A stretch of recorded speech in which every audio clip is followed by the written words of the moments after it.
जय श्री कृष्णा साथियों। जितने भी आरपीएससी फर्स्ट ग्रेड और सेकंड ग्रेड हिंदी विषय से तैयारी करने वाले मेरे साथीगण जुड़े हुए हैं, वो इस चैनल को सब्सक्राइब कर ले, लाइक करें और बेल आइकन की घंटी पर क्लिक करें और ऑल पर क्लिक करें ताकि मेरी हर आने वाली वीडियो सबसे पहले आप तक पहुंच सके। साथ ही जितने भी नए साथी मेरे इस चैनल पर जुड़े हुए हैं वो भी इस चैनल को सब्सक्राइब कर ले और ज़्यादा से ज़्यादा शेयर करें ताकि और भी जो मेरे साथी हैं वो इस नोट्स का लाभ ले सके। आपको जो हाथों से बने हुए नोट्स दिख रहे हैं यह आपको इस चैनल पर फ्री में उपलब्ध करवाए जाएंगे। इसका आपको कोई चार्ज नहीं देना है और इन्हीं नोट्स को पढ़कर मैंने खुद तैयारी की थी, तो इसीलिए आप भी इस चैनल को सब्सक्राइब करें और इन नोट्स को अपनी नोटबुक में उतारें। मैंने इससे पहले 2 क्लास पहले अपलोड कर दी है। अगर आपने वो क्लास नहीं देखी है तो पहले आप उस क्लास को देखें। अगर डायरेक्ट आप इस क्लास को देखेंगे तो आपको समझ में नहीं आएगा। पहले जो 2 हिंदी साहित्य इतिहास की क्लास हो चुकी है, पहले आप उस क्लास को पूरा देखें और अपनी नोटबुक में नोट करें और अपनी नोटबुक बनाएं। आप पिछले वीडियो में हमने साहित्य इतिहास लेखन परंपरा के बारे में पढ़ा था, जिसमें हमने कुछ ग्रंथों का अध्ययन किया था। जिस ग्रंथों में गार्चा दत्तासी थे, इन्होंने साहित्य इतिहास लेखन परंपरा का सूत्रपात किया था। गार्चा दत्तासी का एक ग्रंथ था इस्तवार दला लिटरेचर इंदो हिंदुस्तानी। इस ग्रंथ के माध्यम से इन्होंने गार्चा दत्तासी ने हिंदी साहित्य इतिहास लेखन परंपरा का सूत्र किया था। और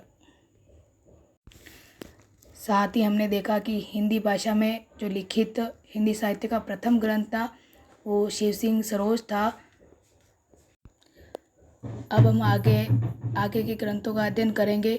जो विद्यार्थी इस चैनल पर नए जुड़े हैं वो इस चैनल को सब्सक्राइब करें, लाइक करें और अधिक से अधिक शेयर करें ताकि अधिक से अधिक विद्यार्थियों और मेरे साथियों को लाभ हो सके।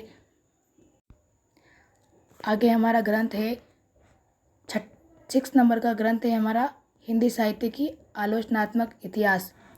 इसके लेखक है राम कुमार वर्मा और इसका प्रकाशन वर्ष 1938 में हुआ था। डॉक्टर राम कुमार वर्मा इस ग्रंथ को 2 भागों में प्रकाशित करवाना चाहते थे, लेकिन इसका प्रथम भाग ही प्रकाशित हो पाया, द्वितीय भाग अद्यावधि अप्रकाशित है। यानी राम कुमार वर्मा तो इस ग्रंथ के लिए 2 भागों में प्रकाशित करवाना चाहते थे, लेकिन इसका प्रथम भाग ही प्रकाशित हुआ था, दूसरा भाग इसका अद्यावधि अप्रकाशित है।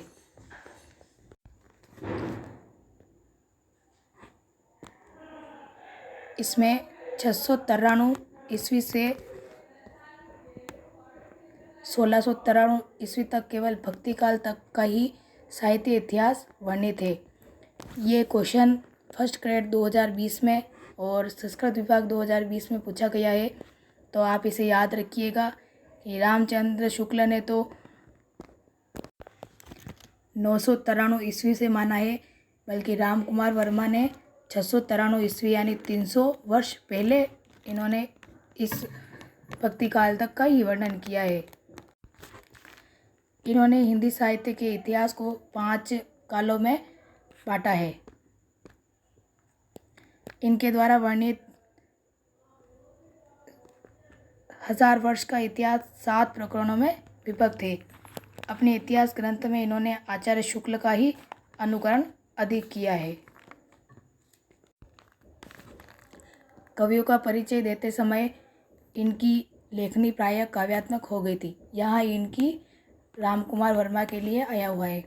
आचार्य शुक्ल हिंदी साहित्य का आरंभ 993 ईस्वी यानी कि 1050 विक्रम संवत मानते हैं, जबकि डॉक्टर राम कुमार वर्मा हिंदी साहित्य की आरंभिक सीमा को 300 वर्ष पहले खींचकर 693 ईस्वी से मानते हैं। यानी कि रामचंद्र शुक्ल का 993 ईस्वी है, लेकिन 1050 विक्रम संवत है। और अगर राम कुमार वर्मा का हम देखेंगे तो इसमें 693 ईस्वी है, लेकिन 750 विक्रम संवत आएगा। अगर आपको विक्रम संवत और ईस्वी निकालना नहीं आता है तो आप इस 1050 में से 57 को माइनस कर देंगे तो 993 आ जाएगा जो ईस्वी आएगा। और अगर आप 993 में 57 प्लस कर देंगे तो विक्रम संवत हो जाएगा।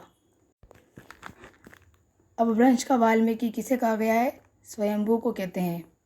राम कुमार वर्मा हिंदी साहित्य के आरंभ में जोड़े गए इस अतिरिक्त कालखंड को संधि काल कहते हैं। यानी राम कुमार वर्मा जो आदिकाल आता है उस आदिकाल को क्या कहते हैं? संधि काल की संज्ञा दी है इन्होंने। इस युग में जहाँ एक और अपभ्रंश भाषा में साहित्य रचना की जा रही थी, वहीं दूसरी ओर हिंदी अपने स्वरूप का विकास कर रही थी। दो भाषाओं की संधि का होने के कारण इस युग को क्या कहा जाता है? संधि काल नाम दिया गया है। डॉक्टर राम कुमार वर्मा की शैली आलोचनात्मक कम, काव्य में अधिक थी। इन्होंने स्वयंभू को हिंदी का पहला कवि माना है। यानी राम कुमार वर्मा ने हिंदी का पहला कवि किसे माना है? तो स्वयंभू को माना है। ये क्वेश्चन एग्जाम में पूछा गया है। अब हम 7वां पढ़ेंगे, आचार्य हजारी प्रसाद द्विवेदी। हिंदी साहित्य इतिहास लेखन परंपरा में शुक्ल जी के बाद दूसरा स्थान आचार्य हजारी प्रसाद द्विवेदी का आता है। यानी कि साहित्य इतिहास लेखन में शुक्ल जी के बाद में किसका स्थान आता है? तो वो आता है हजारी प्रसाद द्विवेदी का। आचार्य हजारी प्रसाद द्विवेदी पहले व्यक्ति हैं जिन्होंने आचार्य शुक्ल द्वारा स्थापित मान्यताओं को चुनौती देकर तर्क सहित उनका खंडन किया है। इन्होंने एकाधिक साहित्य इतिहास ग्रंथों की रचना की। किन्होंने? आचार्य हजारी प्रसाद द्विवेदी ने। आचार्य हजारी प्रसाद द्विवेदी की पुस्तकें हैं। पहली है हिंदी साहित्य की भूमिका जो 1940 में प्रकाशित हुई थी। दूसरी है हिंदी साहित्य का आदिकाल जो 1952 में प्रकाशित हुई थी। और तीसरा है हिंदी साहित्य का उद्भव और विकास जो 1953 में प्रकाशित हुई थी। और ये इम्पोर्टेंट है, आपको याद रखना है। द्विवेदी जी की पहली दोनों पुस्तकें क्रम और पद्धति की दृष्टि से इतिहास के रूप में प्रस्तुत नहीं की जा सकती है। यानी कि जो ये दोनों पुस्तकें हैं, हिंदी साहित्य की भूमिका और हिंदी साहित्य का आदिकाल, ये दोनों पद्धति की दृष्टि से इतिहास के रूप में प्रस्तुत नहीं की गई है। हिंदी साहित्य की भूमिका आचार्य द्विवेदी के स्वतंत्र लेखों का संग्रह है। हिंदी साहित्य का आदिकाल पुस्तक में आचार्य हजारी प्रसाद द्विवेदी जो 1952 की है द्वारा बिहार राष्ट्र भाषा परिषद के सम्मुख दिए गए 5 व्याख्यानों का संग्रह है। यानी जो ये हिंदी साहित्य का आदिकाल पुस्तक है, ये बिहार राष्ट्र भाषा परिषद के सम्मुख दिए गए 5 व्याख्यानों का संग्रह है। हजारी प्रसाद द्विवेदी, इनके निबंधों में विद्वत्ता और सरसता का माणिकंचन सहयोग हुआ। अतीत के मूल्यों के प्रति सहज ममत्व के साथ नवीन के प्रति उत्साह एवं नए मानव मूल्यों को स्थापित किया। किसने? हजारी प्रसाद द्विवेदी जी ने। अब अगला ग्रंथ हम देखेंगे, हिंदी साहित्य का वैज्ञानिक इतिहास। इसका लेखक है गणपति चंद्र गुप्त। इसका प्रकाशन वर्ष हुआ था 1965 में। इस साहित्य इतिहास ग्रंथ में डॉक्टर गणपति चंद्र गुप्त ने साहित्य इतिहास को प्रारंभिक काल कहा, मध्य व आधुनिक काल में बांटकर प्रस्तुत किया। हमने पिछले में पढ़ा था कि मिश्र बंधुओं ने आदिकाल को आरंभिक काल कहा था, जबकि गणपति चंद्र गुप्त ने क्या कहा था? प्रारंभिक काल कहा था। ये आरंभिक और प्रारंभिक में आपने ध्यान रखना है। और ये आरंभिक काल का ये अभी एग्जाम में फर्स्ट ग्रेड में पूछा गया था। अब हम पढ़ेंगे हिंदी साहित्य का बृहद इतिहास। ये देखिए कुछ 2013 में आई हुई थी आरपीएससी के एग्ज़ाम में, जो क्वेश्चन पूछा गया था कि फोर्ट विलियम कॉलेज की स्थापना कब हुई थी? तो फोर्ट विलियम कॉलेज की स्थापना हुई थी सन 1800 ईस्वी में हुई थी। वो भी कलकत्ता में। कहाँ हुई थी? कलकत्ता में हुई थी।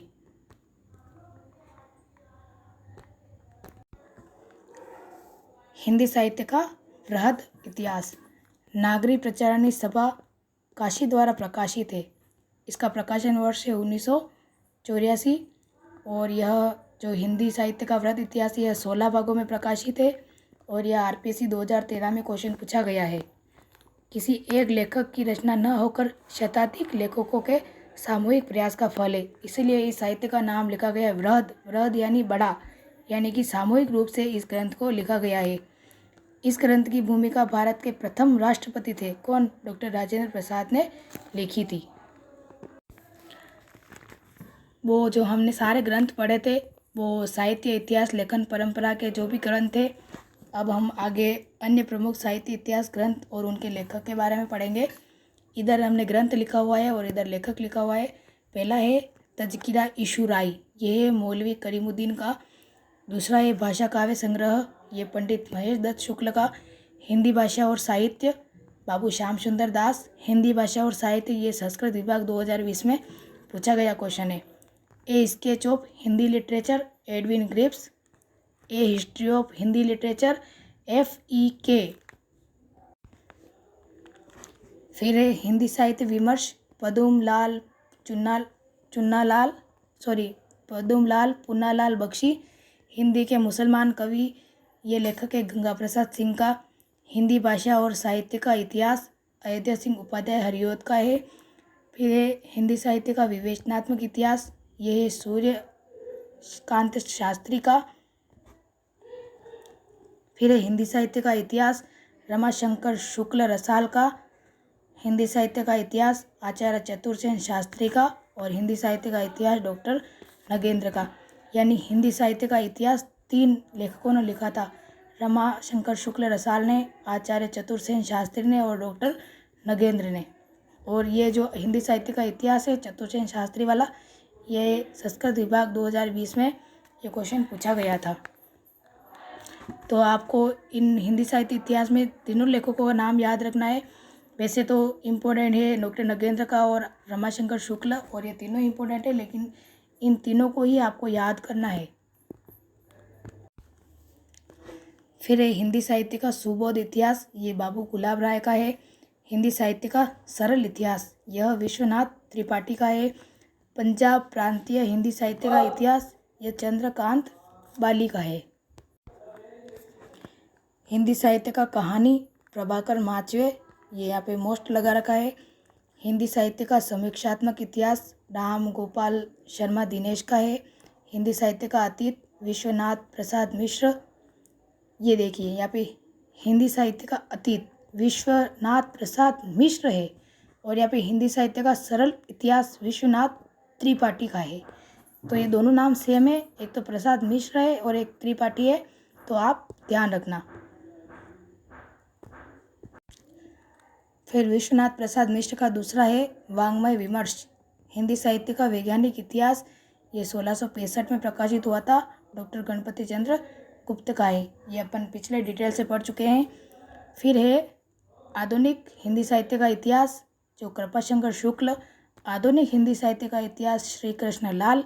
और आधुनिक हिंदी साहित्य का इतिहास डॉक्टर बच्चन सिंह। यानी कि आधुनिक हिंदी साहित्य का इतिहास 3 लेखकों ने लिखा था, कृपाशंकर शुक्ल, श्री कृष्ण लाल और डॉक्टर बच्चन सिंह ने। फिर आगे है हिंदी साहित्य का दूसरा इतिहास डॉक्टर बच्चन सिंह का। हिंदी साहित्य का आधुनिक इतिहास अज्ञे कृष्णलाल। हिंदी साहित्य का आधा इतिहास डॉक्टर सुमन राजे। और आधुनिक हिंदी साहित्य लक्ष्मी सागर वार्ष्णेय। फिर है हिंदू साहित्य का इतिहास डॉक्टर लक्ष्मी सागर वार्ष्णेय का।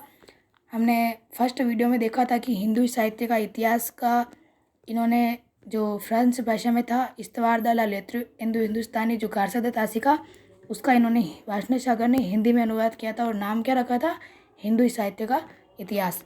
फिर हिंदी साहित्य का प्रथम इतिहास डॉक्टर किशोरी लाल गुप्त का है, जो इन्होंने जॉर्ज ग्रियर्सन की पुस्तक थी उसका हिंदी में अनुवाद किया है। और हिंदी साहित्य का समस्यात्मक इतिहास वासुदेव का है। हिंदी साहित्य धीरेन्द्र शास्त्री। हिंदी साहित्य का वृहद इतिहास नागरी प्रचारणी सभा काशी द्वारा प्रकाशित है 1984 और यह 16 भागों में प्रकाशित है। हिंदी काव्य शास्त्र का इतिहास भागीरथ मिश्र। फिर है रीति काव्य की भूमिका डॉक्टर नगेंद्र का है, ये इम्पोर्टेंट है, ये संस्कृत विभाग 2020 में पूछा गया था। और ये अभी RPSC फर्स्ट ग्रेड का एग्जाम हुआ था, इसमें भी रीति काव्य की भूमिका किसका ग्रंथ है, ये डॉक्टर नगेंद्र का है, ये पूछा गया है। तो ये आगे भी पूछा जा सकता है, आप याद रखिएगा। खड़ी बोली हिंदी साहित्य का इतिहास ये ब्रजरत्न दास का है। और हिंदी साहित्य और संवेदना का विकास राम स्वरूप चतुर्वेदी। साहित्य का झांकी गौरीशंकर सत्येंद्र। साहित्य का इतिहास दर्शन डॉक्टर नवीन विलोचन शर्मा का है। हिंदी भाषा का उद्भव एवं विकास उदय नारायण तिवारी का। और हमने अभी पिछले वीडियो में पढ़ा था कि हिंदी साहित्य का उद्भव और विकास, यहाँ पे हिंदी भाषा का उद्भव और विकास है। और हमने जो आचार्य हजारी प्रसाद द्विवेदी की जो रचना पढ़ी थी उसमें था हिंदी साहित्य का उद्भव और विकास था। और दूसरी परंपरा की खोज डॉक्टर नामवर सिंह। हिंदी पुस्तक साहित्य डॉक्टर माता प्रसाद गुप्त का है। और इस ग्रंथ को आधुनिक इतिहास का बीजक कहा जाता है। ये बीजक शब्द आया है, ये आप मुझे कमेंट बॉक्स में बताएंगे कि ये बीजक किसकी रचना है। अगर आपको हिंदी साहित्य की तैयारी कर रहे हैं सच में, तो आपने बहुत बार पढ़ा होगा, तो आप मुझे कमेंट बॉक्स में बताएंगे कि बीजक किसकी रचना है। फिर है हिंदी साहित्य का मौखिक इतिहास नीलाम का। हिंदी काव्यधारा राहुल सांकृत्यायन। उत्तर भारत की संत परंपरा पंडित परशुराम चतुर्वेदी। हिंदी भाषा व साहित्य, ये संस्कृत विभाग 2020 में पूछा गया था और ये वापस रिपीट हुई है, क्योंकि अपन फर्स्ट में भी हिंदी भाषा व साहित्य के बारे में पढ़ा था। बाबू श्याम सुंदर दास। हिंदी वीर काव्य टिकम सिंह तोमर। हिंदी का मौखिक इतिहास डॉक्टर नीलाम। फिर है हिंदी साहित्य की भूमिका जो 1939 की है, 1940 की है, और ये है हजारी प्रसाद द्विवेदी की। हिंदी साहित्य का आदिकाल 1952 का है और ये भी है हजारी प्रसाद द्विवेदी का है। वो सारे हिंदी साहित्य इतिहास लेखन परंपरा के जितने भी सारे ग्रंथ थे उसको हमने देखा है। और आप इन ग्रंथ को अच्छे से याद करें। अगर आप इनको बार बार याद करेंगे तो हो जाएंगे, अगर एक दो बार रिपीट करेंगे तो शायद परेशानी होगी। लेकिन आप मोस्ट जो भी इम्पोर्टेंट है वो मैंने बताया है, वो तो आप ज़रूर याद करें। अब हम आगे पढ़ेंगे हिंदी साहित्य का काल विभाजन व नामकरण के बारे में। हिंदी के पहले दोनों साहित्य इतिहासकारों कौन कौन थे? गारसादत्त तासी तथा Shiv Singh Sengar.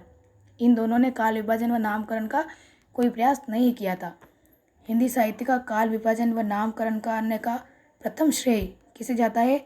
Sir George Abraham Grierson को दिया जाता है। और यह संस्कृत विभाग 2020 में पूछा गया है और मुझे लगता है शायद इस बार फर्स्ट ग्रेड में पूछा गया होगा, क्योंकि मुझे पक्का नहीं पता है। लेकिन ये क्वेश्चन मोस्ट इम्पोर्टेंट है, ये कभी भी एग्ज़ाम में या अभी आने वाली वैकेंसी में पूछा जा सकता है, तो आप याद रखना इसको। ग्रियर्सन ने संपूर्ण इतिहास को 11 और 12 अध्याय बांट कर नामकरण किया है। ये मैंने 11-12 क्यों लिखा हुआ है? क्योंकि ये माध्यमिक शिक्षा बोर्ड में 11 बताया हुआ है, इसीलिए मैंने यहाँ पे 11 और 12 दोनों ही लिखा हुआ है। अब वो तो ऑप्शन पे डिपेंड करता है कि उसमें 11 आए या 12 आए, लेकिन ऐसे क्वेश्चन नहीं पूछे जाते हैं, आप इन पर ज़्यादा ध्यान नहीं लगावे। आगे हम पढ़ेंगे ग्रियर्सन के काल विभाजन व नामकरण का कोई आधार नहीं था, अतः वह साहित्य जगत में प्रतिष्ठा प्राप्त नहीं कर पाया। यानी कि जॉर्ज ग्रियर्सन ने सबसे पहले काल विभाजन नामकरण का प्रयोग तो किया था, लेकिन उसका कोई आधार नहीं था, इसीलिए वह साहित्य जगत में कोई प्रतिष्ठा प्राप्त नहीं कर सका। ग्रियर्सन द्वारा प्रदत्त प्रमुख नाम है चारण काल। यानी कि जो ग्रियर्सन ने 11 और 12 कालखंडों में जो बांटा था उसमें सबसे पहला है चारण काल। फिर है 15वीं सदी का धार्मिक पुनर्जागरण, जायसी की प्रेम कविता, मुगल दरबार और रीतिकाल। आचार्य शुक्ल के पहले रीतिकाल नाम का प्रयोग सर जॉर्ज अब्राहम ग्रियर्सन कर चुके हैं। सर जॉर्ज ग्रियर्सन के पश्चात मिश्र बंधुओं ने हिंदी साहित्य को 5 कालों में प्रस्तुत किया है। यानी कि जॉर्ज ग्रियर्सन के बाद में मिश्र बंधुओं ने भी हिंदी साहित्य को काल भागों में बांटा है, तो इन्होंने मिश्र बंधुओं ने कुल 5 कालों में बांटकर प्रस्तुत किया है। अब हम अब्राहम जॉर्ज ग्रियर्सन का काल विभाजन देखेंगे पूरा। जॉर्ज ग्रियर्सन ने the modern vernacular literature of Hindustan, जो किस भाषा में था? ये अंग्रेजी भाषा में था, नामक अपने ग्रंथ में हिंदी साहित्य का काल विभाजन और नामकरण इस प्रकार किया है। इन्होंने फर्स्ट चारण काल रखा था जो 700 से 1300 ईस्वी है। दूसरा है 15वीं सदी का धार्मिक पुनर्जागरण। तीसरा है जायसी एवं उनकी कविता। चौथा ब्रज का कृष्ण संप्रदाय। 5वां मुगल दरबार। छठा तुलसीदास। 7वां है रीतिकाल। रीतिकाल का समय इन्होंने 1580 से 1692 ईस्वी माना है। 8वां है तुलसीदास के अन्य परवर्ती कवि जो 1600 से 1700 ईस्वी। 9वां है 18वीं शताब्दी 1701 से 1800 ईस्वी। 10वां है कंपनी के शासन में हिंदुस्तान और 11वां है महारानी विक्टोरिया के शासन में हिंदुस्तान। 12वां है विविध अज्ञात कवि। सर जॉर्ज ग्रेसन के पश्चात मिश्र बंधुओं ने हिंदी साहित्य को 5 कालों में बांटकर प्रस्तुत किया है। पहले हमने जॉर्ज ग्रेसन का देखा था, अब हम मिश्र बंधुओं का काल विभाजन देखेंगे। ये मिश्र बंधुओं का काल विभाजन है। मिश्र बंधुओं ने सबसे पहले आरंभिक काल नाम दिया था। इसको भी इन्होंने 2 भागों में बांटा था। पहला था पूर्व आरंभिक काल जिसका समय था 700 से 1343 और उत्तर आरंभिक काल 1344 से 1444। फिर उन्होंने सेकंड दिया माध्यमिक काल। माध्यमिक काल को भी 2 भागों में बांटा था। पूर्व माध्यमिक काल 1445 से 1560 और प्रौढ़ माध्यमिक काल 1561 से 1680। तीसरा है अलंकृत काल। ये बहुत इम्पोर्टेंट है अलंकृत काल, इन्होंने रीतिकाल को अलंकृत काल कहा है और ये मोस्ट इम्पोर्टेंट है। ये फर्स्ट गेट 2020 में पूछा गया है। इसको भी इन्होंने 2 भागों में बांटा है, पूर्व अलंकृत काल और उत्तर अलंकृत काल। पूर्व अलंकृत काल का समय इन्होंने माना है 1681 से 1790 और उत्तर अलंकृत का है 1791 से 1889। फिर फोर्थ है परिवर्तन काल। परिवर्तन का समय है 1890 से 1925 विक्रम संवत। फिर बाद में वर्तमान काल है 5th पॉइंट 1926 से अब तक का। अब हम रामचंद्र शुक्ल का काल विभाजन देखेंगे। जिस काल विभाजन पर सर्वाधिक चर्चा हुई वह आचार्य रामचंद्र शुक्ल का काल विभाजन है। आचार्य शुक्ल ने अपने साहित्य इतिहास में दोहरे नामकरण की पद्धति का प्रयोग करते हुए 900 वर्षों का इतिहास को 4 कालखंडों में बांटकर प्रस्तुत किया है। ये दोहरे नामकरण की पद्धति का प्रयोग ये एग्ज़ाम में पहले पूछा गया था कि आचार्य रामचंद्र शुक्ल ने किस पद्धति का प्रयोग किया है, तो इन्होंने दोहरे नामकरण पद्धति का प्रयोग किया है।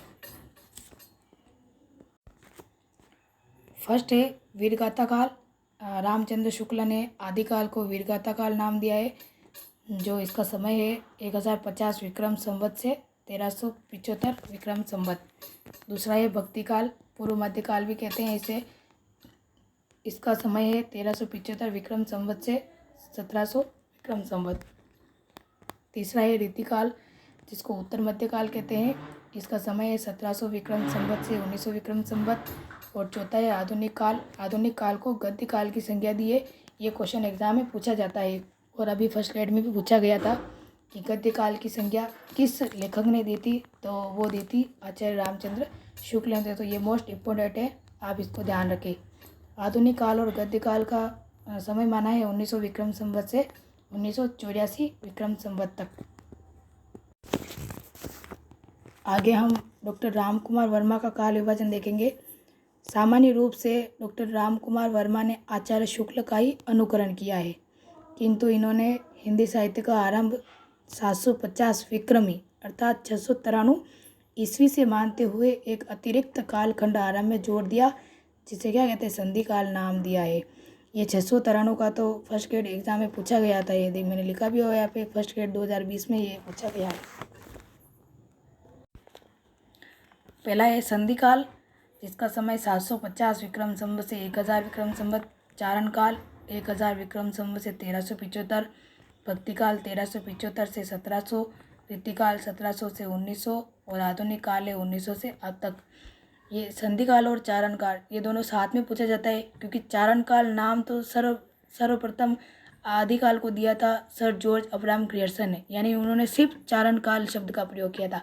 लेकिन डॉक्टर राम कुमार वर्मा ने संधि काल और जोड़ दिया। संधि काल और चारण काल आए तो आपको राम कुमार वर्मा करना है, और अगर सिर्फ चारण काल आए तो आपको क्या करना है, जॉर्ज अब्राहम ग्रियर्सन करना है।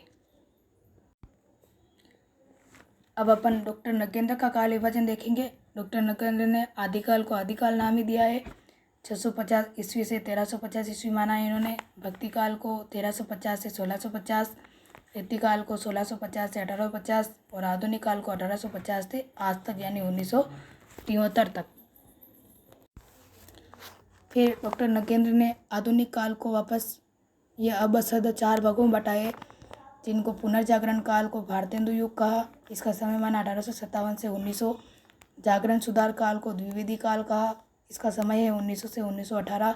और छायावाद 1918 से 1938। फिर छायावाद छायावादोत्तर काल 1938 से आज तक। और इसमें वापस छायावाद के अंदर भी 2 है, प्रगति प्रयोग काल और नवलेखन काल। प्रगति प्रयोग काल का 1938 से 1953 और नवलेखन काल का समय है 1953 से अब तक। आगे आता है हजारी प्रसाद द्विवेदी का काल विभाजन। आचार्य द्विवेदी ने हिंदी साहित्य का काल विभाजन को 25 और 50 वर्षों की संख्याओं से मुक्त कर शताब्दियों में बांटा है। इन्होंने आचार्य द्विवेदी ने हिंदी साहित्य का आरंभ 1000 ईस्वी से मानते हुए 4 कालखंडों में बांटकर प्रस्तुत किया है। फर्स्ट है आदिकाल, जिसका समय इन्होंने 1000 ईस्वी से 1400 ईस्वी। दूसरा है भक्तिकाल, पूर्व मध्यकाल 1400 से 1600। रीतिकाल, प्रेम मार्गी या उत्तर मध्यकाल 1600 से 1800। आधुनिक काल को 1800 से 1952 तक। अब वो हमने सारे जिन भी लेखकों ने काल विभाजन किया था उसके बारे में पढ़ा था। अब अपन पढ़ेंगे कि हिंदी का प्रथम कवि कौन है। तो हिंदी का प्रथम कवि माना जाता है सरपाद को। हिंदी के प्रथम कवि के प्रश्न पर विद्वानों में मतभेद पाया जाता है। अलग अलग आलोचकों ने अलग अलग कवियों को हिंदी का प्रथम कवि माना है, जिसे निम्नलिखित तालिका द्वारा समझा जा सकता है। यानी कि जिस प्रकार काल विभाजन में मतभेद पाया जाता है, उसी तरह हिंदी के प्रथम कवि में भी मतभेद पाया जाता है। तो सारे कवियों ने अपने अपने हिसाब से पहला कवि माना है। जैसे शिव सिंह सेंगर व जॉर्ज अब्राहम ग्रियर्सन ने पुष्य और पुष्यदंत या पुंड, ये सारे एक ही नाम है। मेन आता है पुष्यदंत या पुष्प भी आ सकता है एग्जाम में। तो शिव सिंह सेंगर और जॉर्ज अब्राहम ग्रियर्सन ने पुष्य और पुष्यदंत को पहला कवि माना है। डॉक्टर राम कुमार वर्मा ने स्वयंभू को माना है। ये एग्ज़ाम में पूछा गया है, ये मोस्ट इम्पोर्टेंट है। हजारी प्रसाद द्विवेदी ने अब्दुल रहमान या अब्दुर्रहमान को माना है। और डॉक्टर वासुदेव सिंह ने योगिंदु मुनि या फिर जोइंदु को प्रथम कवि माना है। फिर है पंडित चंद्रधर शर्मा गुलेरी ने राजा मुंज को पहला कवि माना। डॉक्टर गणपति चंद्र गुप्त ने शालिभद्र सूरी 1184 ईस्वी का है ये, इन्होंने माना। डॉक्टर बच्चन सिंह ने विद्यापति मैथिली हिंदी है, इनको माना। और आचार्य रामचंद्र शुक्ला ने चंद्र बरदाई को माना, ये मोस्ट है। और मिश्र बंधु राहुल श्रृंगत्यायन और डॉक्टर नगेंद्र, इन्होंने सरहपाद और सरहपा को माना है। और ये वाला जो राहुल श्रृंगत्यायन नाम आया था, ये अभी भी आया था। और पहले फर्स्ट ग्रेड में जैसे संस्कृत विभाग में पूछा गया है। और पहले जो 2020 का पेपर हुआ था आरपीएससी का, उसमें भी ये क्वेश्चन पूछा गया था। और सर्वमान्य मत आता है कि सरहपाद यानी कि हिंदी का पहला कवि कौन है, सरहपाद को ही माना गया है। तो आपको अगर इन लेखकों के हिसाब से पूछे तो आपको इनके सामने जो भी लेखक है उसके हिसाब से बताना है। और अगर आपको सिर्फ हिंदी का पहला कवि के बारे में पूछे तो आपको सरहपाद को ही सही करना है। अब आगे एक डेफिनेशन आती है जो डॉक्टर नगेंद्र की है। डॉक्टर नगेंद्र कहते हैं कि सिद्ध साहित्य से नाथ साहित्य का विकास हुआ और नाथ साहित्य से भक्तिकालीन संत काव्य का प्रादुर्भाव हुआ, जिसके प्रमुख कवि कौन थे, कबीर को माना जाता है। सरहपाद का कवि परंपरा में विकसित नाम पंथ हठयोग कबीर काव्य से इतना अधिक प्रचलित हुआ कि सरहपा आदि की स्थिति को नकारा नहीं जा सकता। और ये क्वेश्चन 2020 में पूछा गया था। कैसे पूछा गया था कि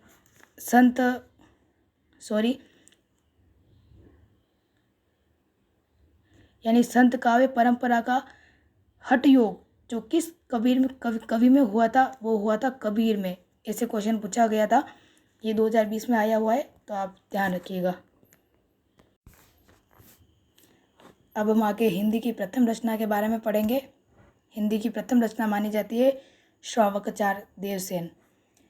जिस प्रकार हिंदी के प्रथम कवि में मतभेद पाया जाता है, जैसे कि काल विभाजन में मतभेद पाया जाता है, उसी तरह हिंदी की प्रथम रचना में भी काल विभाजन मतलब मतभेद पाया जाता है। हिंदी के प्रथम कवि सरपा की कोई स्वतंत्र रचना प्राप्त नहीं हुई। राहुल सांकृत्यायन ने अपनी पुस्तक, यानी कि राहुल सांकृत्यायन की एक पुस्तक है हिंदी काव्य धारा, इसमें इन्होंने सरपा के पदों को संकलित किया है। डॉक्टर गणपति चंद्र गुप्त है, इन्होंने शालिभद्र सूरी द्वारा रचित एक पुस्तक है भरतेश्वर बाहुबली रास, इसको हिंदी की प्रथम रचना माना है।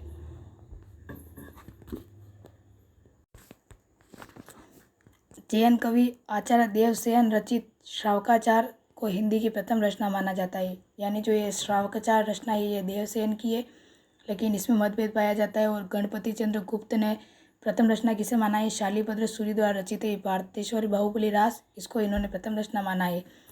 इसका समय यानी किसका समय? श्रावकाचार्य का समय 933 ईस्वी, और संवत में कहे तो 990। इसमें 250 दोहों में श्रावक धर्म का वर्णन किया गया है और गृहस्थ धर्म उस वर्णन का केंद्र है। तो ये थी आज हमारी क्लास। इसमें हमने जो भी हिंदी साहित्य, इतिहास, लेखन परंपरा में जितने भी ग्रंथ थे उनके बारे में अध्ययन किया। साथ में काल विभाजन और नामकरण के बारे में पढ़ा, फिर हिंदी साहित्य के प्रथम कवि के बारे में पढ़ा, और फिर बाद में हमने इसमें हिंदी साहित्य परंपरा में जो पहला ग्रंथ था उसके बारे में पढ़ा। तो ये हमारी क्लास आज की हो चुकी है। आप इस चैनल को सब्सक्राइब करें, लाइक करें और शेयर करें, और आप मेरे इस चैनल को सब्सक्राइब करें। और जितने भी नए विद्यार्थी जुड़े हैं या पुराने हैं, मैंने टेलीग्राम पर एक चैनल बनाया है, इसका नाम है हिंदी साहित्य फर्स्ट ग्रेड कौशल्या। आप उस टेलीग्राम चैनल पर जुड़ सकते हैं। मैं यहाँ पे जो भी पढ़ाऊँगी उसकी PDF मैं आपको टेलीग्राम चैनल पर डालूँगी। आप यहाँ पे क्लास देखिए, इसको समझिए अच्छे से। अगर समझ में नहीं आए तो फिर से वीडियो देखिए, और फिर बाद में आप टेलीग्राम चैनल पर जाके उस PDF से अपने नोटबुक में आप उतार सकते हैं। मैं यूट्यूब पर जितना भी मैटर पढ़ाऊँगी, जो भी पढ़ाऊँगी, वो सारा टेलीग्राम पर अपलोड कर दूँगी। तो आप वहाँ से जाकर PDF के जरिए अगर आप चाहें तो उसकी प्रिंट निकलवा सकते हैं, और आप चाहे तो अपने हाथों से भी उतार सकते हैं। लेकिन मेरा मानना है कि अगर आप अपने हाथों से उतारेंगे तो ज़्यादा अच्छा रहेगा, क्योंकि प्रिंट निकाल कर तो आप पढ़ेंगे क्या, समझ में भी नहीं आएगा आपको। वैसे तो मार्केट में बहुत सारी बुक्स है, अगर आप बुक्स पढ़ सकते हैं उसमें कोई बात नहीं, लेकिन ये शॉर्ट नोट्स है तो आप अपने हाथों से उतारेंगे तो आपको साथ में याद भी होता रहेगा। क्योंकि जब मैंने तैयारी की थी तो मैंने भी सारे नोट्स अपने हाथ से ही उतारे थे, और जब मैं हाथों से उतारती थी तो मुझे साथ में याद भी होता था। वो कहते हैं ना, कहावत है नहीं कि नकल में भी अक्ल लगानी पड़ती है। अगर आप PDF निकालेंगे तो भी आपको समझना तो पड़ेगा ही, तो आप अपने हाथों से उतारेंगे तो अच्छा रहेगा। हलवा जब अपन खुद बना के खाएंगे तो ही मज़ा आएगा, दूसरों के हाथों में क्या स्वाद। अपन बनाएंगे और गलती होगी तो दोबारा सीखेंगे, तभी तो समझ में आएगा। अगर इस वीडियो में या किसी भी और वीडियो में अगर आपको कोई समझ में नहीं आए तो आप मुझे कमेंट बॉक्स में कमेंट कर सकते हैं, मैं आपको उसका जवाब ज़रूर दूंगी। और आप मुझे कोई भी सवाल हो आपका तो कमेंट बॉक्स में कमेंट करें, मैं उसका जवाब आपको ज़रूर दूंगी। आप मेरे चैनल को सब्सक्राइब करें, और जितने भी विद्यार्थी नए जुड़े हैं उनको बहुत सारे को शेयर करें आप, ताकि बहुत सारे विद्यार्थी हैं जो शायद कोर्स नहीं खरीद सकते हैं बहुत पैसे देकर, तो उनको इन नोट्स का फ़ायदा हो सके। और मैंने तैयारी की थी और मुझे लगा था कि इस नोट्स में वास्तव में कोई क्वेश्चन बाहर नहीं गया है, इसलिए मैं ये नोट्स प्रोवाइड करवा रही हूँ।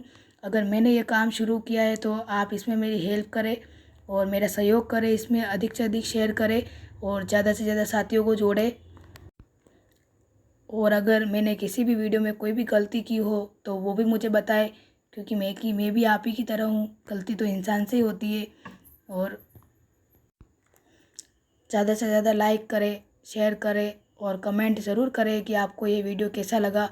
मैं 2 वीडियो डाले थे, लेकिन मुझे लग रहा है कि शायद आपको ये वीडियो पसंद नहीं आ रहे हैं, क्योंकि आप में से कोई लाइक नहीं कर रहा है, सब्सक्राइब भी नहीं कर रहे हैं। तो मुझे भी फिर दुख होता है कि मैं आपके लिए इतनी कोशिश कर रही हूँ, इतनी वीडियो बनाती हूँ, तो आप मेरा सहयोग करें इसमें। अगर आप ज़्यादा से ज़्यादा साथियों को जोड़ोगे तो मुझे खुशी होगी कि मैंने वास्तव में ये जो नोट्स प्रोवाइड करवाने का निर्णय लिया था वो मेरा बिल्कुल सही है, और मुझे खुशी होगी कि सच में ये नोट्स किसी के काम आ रहे हैं। और शेयर करें। और आज की हमारी क्लास यही समाप्त होती है। कल से हम अब अगली क्लास में आदिकाल, आपका आदिकाल स्टार्ट हो जाएगा। फिर हम आदिकाल स्टार्ट करेंगे। हिंदी साहित्य इतिहास लेखन में जो भी टॉपिक थे वो मैंने सारे आपको पढ़ा दिए हैं। जितने भी ग्रंथ थे उनके बारे में अब अपन अगली क्लास में आदिकाल शुरू करेंगे। और मैं जल्दी कोशिश करूँगी आपका सारे जो भी नोट्स हैं मेरे पास में वो जल्दी प्रोवाइड करवा दूँ, ताकि आप लोग भी रिवीजन कर सके। मुझे पता है कि यूट्यूब पर टाइम वेस्ट होता है, लेकिन मैं जानती हूँ कि खुद मैंने पढ़ाई की है, मैंने तैयारी की है और मैंने खुद ये नोट्स अपने हाथों से बनाए हैं और मुझे अच्छे लगे। अगर आप सच में पढ़ाई करना चाहते हैं और सच में आप चाहते हैं कि फर्स्ट ग्रेड में आपको भी ये सीट प्राप्त हो, तो आप थोड़ी मेहनत करें। और अगर आप इन नोट्स अपने हाथों से उतारेंगे तो अच्छा रहेगा, आपको याद होता रहेगा। और अगर आप चाहते हैं कि मेरे पास में जीके के भी कुछ नोट्स है, उनमें से भी जीके में भी मैं पढ़ा था, उसमें भी एक भी क्वेश्चन बाहर नहीं गया था, तो इसलिए मैंने सोचा कि मैं ये मेरे साथियों को नोट्स प्रोवाइड करवाऊँ। अगर आप जीके और हिंदी दोनों की तैयारी एक साथ करना चाहते हैं तो भी आप मुझे कमेंट्स कर सकते हैं। मैं आपको एक दिन जीके का वीडियो डालूँगी और एक दिन हिंदी का वीडियो डालूँगी, ताकि आपकी भी तैयारी अच्छी हो जाएगी। और साथ में फर्स्ट पेपर और सेकंड पेपर दोनों की तैयारी साथ में चलती रहेगी, तो आप साथ साथ में रिवीजन भी करें। और आप जितने भी नोट्स बनाए या लिखे, अब मुझे तो नहीं पता कि आप नोट्स बना रहे हैं या नहीं बना रहे, तो आप जितने भी लोग मुझसे जुड़े हैं एक बार मुझे कमेंट बॉक्स में ज़रूर बताएं कि कितने विद्यार्थी मेरे बनाए हुए नोट्स को अपने हाथों से अपनी नोटबुक में उतार रहे हैं। जो मेरे साथी सच में आरपीएससी में एक सीट पाना चाहते हैं वो मुझे सच में कमेंट करके बताएं कि कितने साथी जो मेरे इस वीडियो में इंटरेस्ट लेते हैं, उनको अच्छा लगता है। और जो कमेंट बॉक्स में ज़रूर कमेंट करें कि वो अपने हाथों से नोट्स बना रहे हैं, तो मुझे बहुत खुशी होगी कि सच में मैंने जो ये काम शुरू किया है उसमें आप मेरा सहयोग कर रहे हैं। ठीक है, तो अपन आज यही अपनी क्लास को विराम देते हैं। वरना आप सोचोगे कि ये तो हमारा टाइम पास करते हैं और ज़्यादा वीडियो बनाते हैं लंबे लंबे, तो मैं आपका टाइम वेस्ट नहीं करना चाहती हूँ। जितना मैटर होगा, जितना मैं बोलूँगी उतने ही बोलूँगी और आपके फ़ायदे के लिए बोलूँगी। तो इस चैनल को सब्सक्राइब ज़रूर करें, लाइक ज़रूर करें और अधिक से अधिक शेयर करें। धन्यवाद। जय श्री कृष्णा। राधे राधे।